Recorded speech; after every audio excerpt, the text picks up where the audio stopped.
Assalamualaikum warahmatullahi wabarakatuh. Saya Sofian Nur Elita Dewi dari Prodi Ekonomi Syariah semester 3A. Di sini saya akan mempresentasikan hasil makalah saya dan terima kasih kepada dosen pengampu Bu Erwina ME yang telah memberikan kesempatan kepada saya untuk menjelaskan isi makalah saya.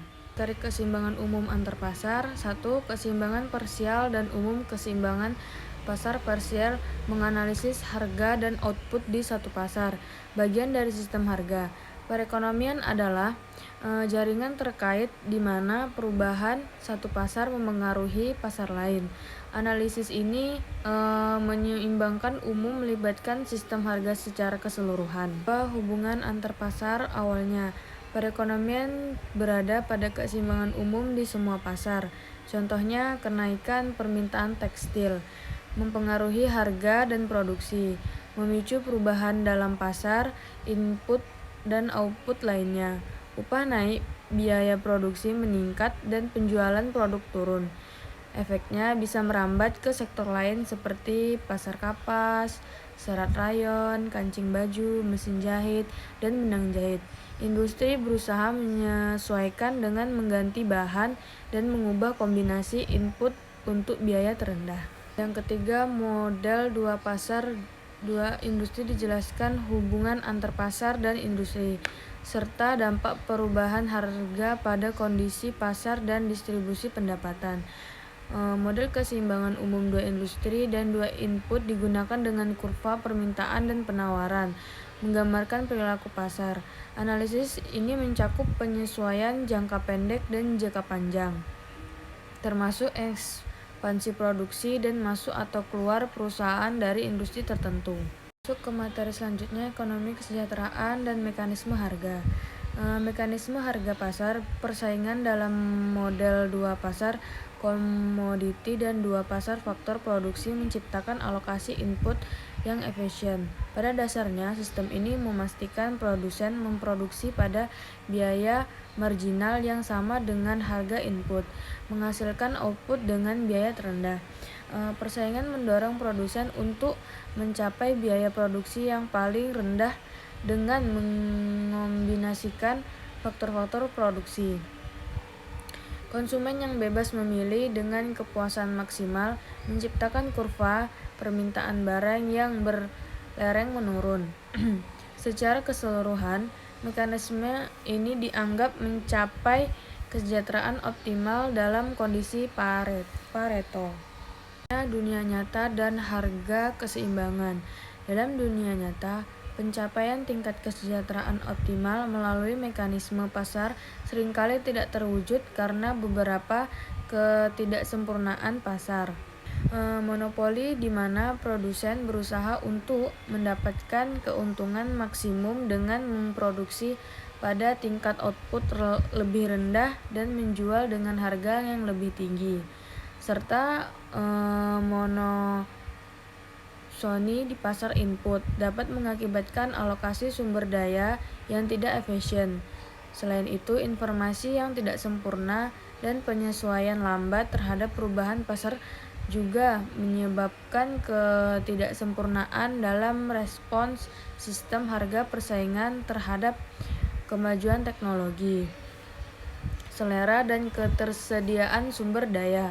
Oleh karena itu, dalam dunia nyata, pasar sering tidak mencapai alokasi sumber daya yang optimal. Keseimbangan umum input-output.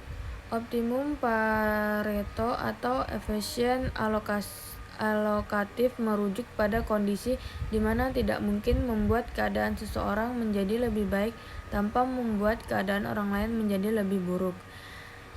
Ini mencerminkan pencapaian alokasi sumber daya yang optimal dalam masyarakat.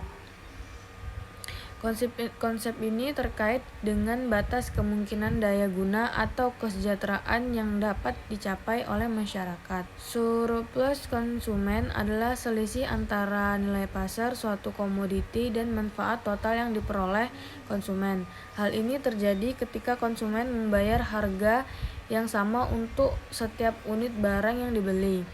Meskipun manfaatnya cenderung menurun, surplus Surplus konsumen dapat diukur sebagai area di bawah kurva permintaan individu dan di atas garis horizontal harga. Konsep ini dapat digunakan untuk mengevaluasi manfaat total suatu barang atau jasa dalam masyarakat dan membantu dalam pengambilan keputusan.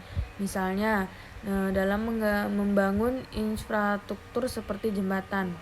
Dalam konteks surplus konsumen, jika biaya pembangunan suatu infrastruktur lebih kecil atau setidaknya sama dengan jumlah total surplus konsumen selama penggunaannya. Surplus produsen atau rantai ekonomi. Surplus produsen atau rantai ekonomi terjadi karena biaya produksi suatu komoditi selalu naik dengan bertambahnya output. Berdasarkan hukum penambahan hasil yang semakin berkurang dalam jangka pendek, dalam rangka panjang, penggunaan input yang lebih baik dan produktif dilakukan lebih dahulu, menghasilkan output dengan biaya lebih rendah, sehingga kurva biaya marginal menanjak naik dan menjadi kurva penawaran dalam pasar industri persaingan murni. Pada titik keseimbangan, harga dan kuantitas di pasar terjadi pada perpotongan kurva penawaran dan kurva permintaan.